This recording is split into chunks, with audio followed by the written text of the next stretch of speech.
तो आज की क्लास में हम देखते हैं कि कुछ विधियों की व्यावृत्ति जो है वो 31A,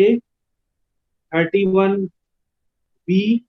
31C और 31D, ये निर्सित है ये वाला पार्ट। अब यहाँ पे देखिए कि जो 31A है वो है संपदाओं आदि के अर्जन के लिए उपबंध करने वाली विधियों की व्यावृत्ति। तो ये देखिए आपकी, ये जो संविधान का पहला संशोधन अधिनियम है 1951 की धारा 4 द्वारा भूतलक्षी प्रभाव से अंतः स्थापित। तो भूतलक्षी प्रभाव जो है, ये भूतलक्षी प्रभाव का मतलब ये होता है कि जो पुराने जो चीजें हो चुकी हैं, पहले से जो चीजें हो चुकी है उन पे भी ये प्रभाव रखेगा। और यहीं पे एक पद होता है भविष्यलक्षी। तो भविष्यलक्षी का मतलब ये होता है कि जो उस तारीख के बाद से जो विधियां आएंगी या जो भी प्रभाव होगा, तो उस तारीख के बाद से ही वो प्रभावी होंगी ऐसे। तो ये भूतलक्षी प्रभाव से आपका अंतर स्थापित किया गया है। और ये जो 5 वाला पार्ट है, ये खंड 1 वाला में, तो ये आपका क्या है कि धारा चौथा संशोधन जो हुआ था 1955 में, तो उसकी धारा 3 द्वारा भूतलक्षी प्रभाव से प्रतिस्थापित किया गया। तो इसमें देखिए खंड 1 जो है वो बोलता है कि अनुच्छेद 13 में अंतर्विष्ट किसी बात के होते हुए भी। तो अनुच्छेद 13 में हमने क्या पढ़ा था कि इस भाग से असंगत एवं उनका अल्पीकरण करने वाली विधियों के बारे में पढ़ा था। ठीक है। तो उसमें किसी बात के होते हुए भी जो खंड क है वो ये बोलता है कि किसी संपदा के या उसमें किसी किन्हीं अधिकारों के राज्य द्वारा अर्जन करने के लिए या किन्हीं ऐसे अधिकारों के निर्वापन या उसमें परिवर्तन करने के लिए, पहली चीज। दूसरा ये बोलता है कि किसी संपत्ति का प्रबंध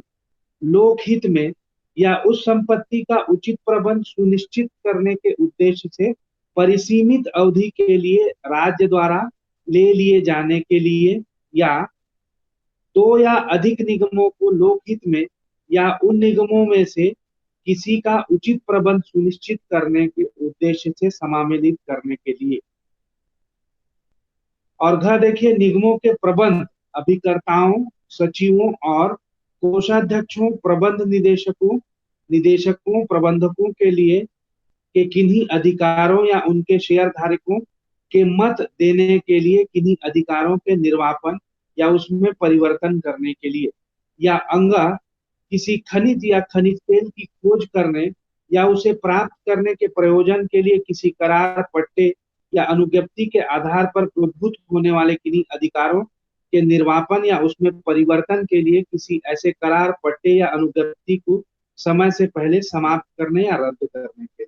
तो ये सभी जो अधिकार हैं, मतलब ये जो कार्य है जो पढ़ा हमने, है ना, उपखंड में, इनके लिए उपबंध करने वाली विधि इस आधार पर शून्य नहीं समझी जाएगी कि वह अनुच्छेद 14 या अनुच्छेद 19 द्वारा प्रदत्त अधिकारों में से किसी के असंगत है या उनसे छीनती है या उसे न्यून करती। ठीक है। तो कौन कौन से अनुच्छेद का? अनुच्छेद 14 और अनुच्छेद 19 का उल्लंघन करती। तो ऊपर जो हमने देखा खंड में, उनमें जो आधार दिए गए हैं उनके लिए अगर कोई विधि बनाता है राज्य, तो वो केवल इसलिए शून्य नहीं समझा जाएगा कि वो अनुच्छेद 14 या 19 का जो है अधिकारों से असंगत है या उसको छीनती है या उसको न्यून करती है। अब यहाँ पे देखना, परंतु जहां ऐसी विधि किसी राज्य के विधानमंडल द्वारा बनाई गई विधि है, वहां इस अनुच्छेद के उपबंध उस विधि को तब तक लागू नहीं होंगे जब तक ऐसी विधि को जो राष्ट्रपति के विचार के लिए आरक्षित रखी गई है उसकी अनुमति नहीं प्राप्त हो गई। तो यहाँ जो शक्ति प्रदान है वो किसके लिए है? संसद के लिए, है ना। और यहीं पे ये कंडीशन लगा हुआ है कि अगर ये राज्य विधानमंडल या राज्य द्वारा ना, किसी राज्य जैसे मध्य प्रदेश, छत्तीसगढ़ राज्य के विधानमंडल द्वारा बनाया था, तो ये तब तक प्रभावी नहीं होगा, कब तक? जब तक उसको राष्ट्रपति से अनुमति नहीं मिल जाती। तो ऐसे किन्हीं भी विधियों को बनाने के लिए राज्यपाल क्या करेगा, वहां का आरक्षित रखेगा राष्ट्रपति की अनुमति के लिए, और राष्ट्रपति की अनुमति मिलने के बाद ही ये क्या होगा, प्रभावित होगा। फिर अगला परंतु है कि परंतु यह और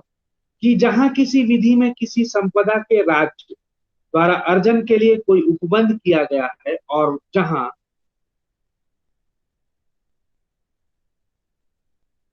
उसमें समाविष्ट कोई भूमि किसी व्यक्ति की अपनी जोत में है, वहां राज्य के लिए ऐसी भूमि के ऐसे भाग को जो किसी तत्समय प्रवृत्ति विधि के अधीन उसको लागू अधिकतम सीमा के भीतर या उस पर निर्मित या उससे अनुलग्न किसी भवन या संरचना को अर्जित करना है, उस दशा के सिवाय विधिपूर्ण नहीं होगा,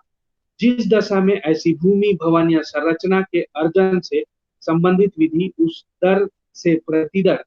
के संदाय के लिए उपबंध करती है जो उसके बाजार मूल्य से कम है।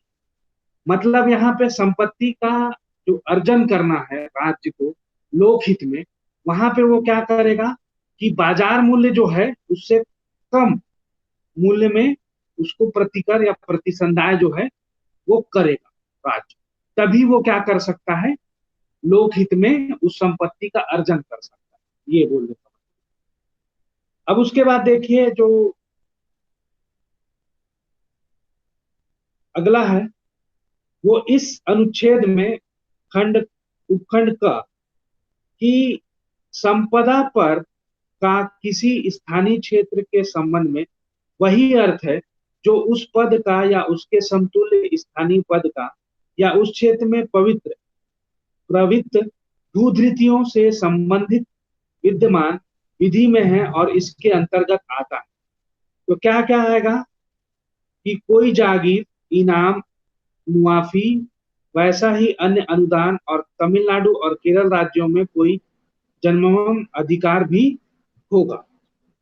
उसके बाद रैयतवाड़ी बंदोबस्त के अधीन धृत कोई भूमि भी होगी। कृषि के प्रयोजनों के लिए या उसके सहायक प्रयोजनों के लिए धृत या पट्टे पर दी गई कोई भूमि भी होगी, जिसके अंतर्गत बंजर भूमि,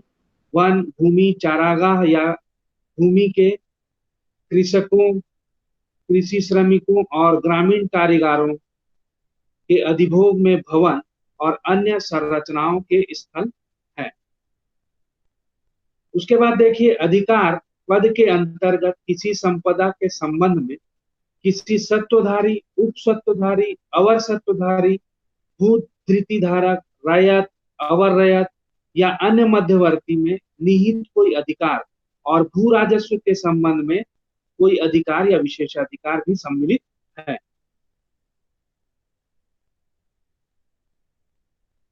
तो ये था आपका अनुच्छेद जो 31A है। अब उसके बाद देखिए जो 31B है, ये बोलता है कुछ अधिनियमों और विनियमों का विधि मान्यकरण। तो 31B, तो देखिए अनुच्छेद 31A में अंतर्विष्ट उपबंधों की व्यापकता पर प्रतिकूल प्रभाव डाले बिना 9वीं अनुसूची में विनिर्दिष्ट अधिनियमों और विनियमों में से और उनके उपबंधों में से कोई इस आधार पर शून्य या कभी शून्य नहीं समझा जाएगा कि वह अधिनियम, विनियम या उपबंध इस भाग के किन्हीं उपबंधों द्वारा प्रदत्त अधिकारों में से किसी के असंगत है या उससे छीनता है या न्यून करता है, और किसी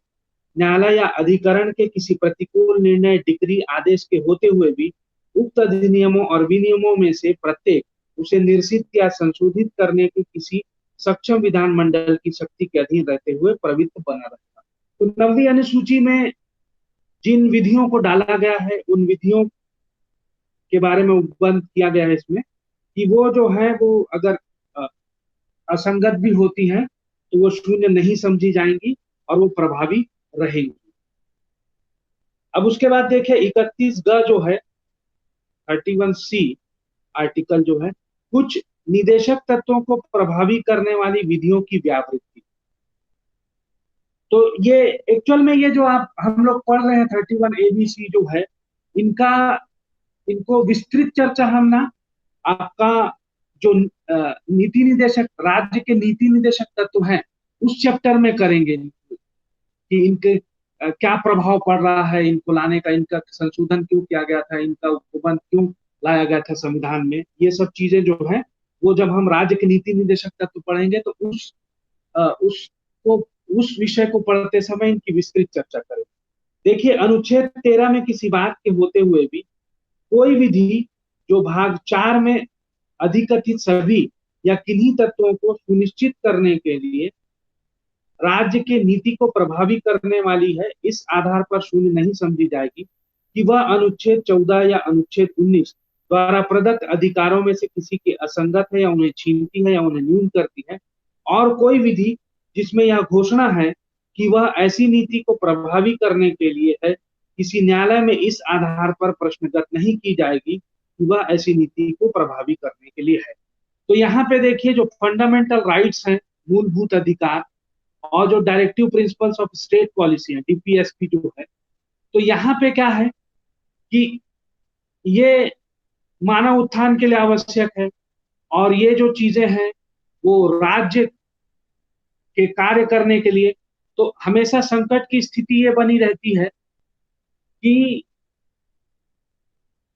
जो मूल अधिकार हैं वो राज्य के नीति निर्देशक सिद्धांत जो है, जो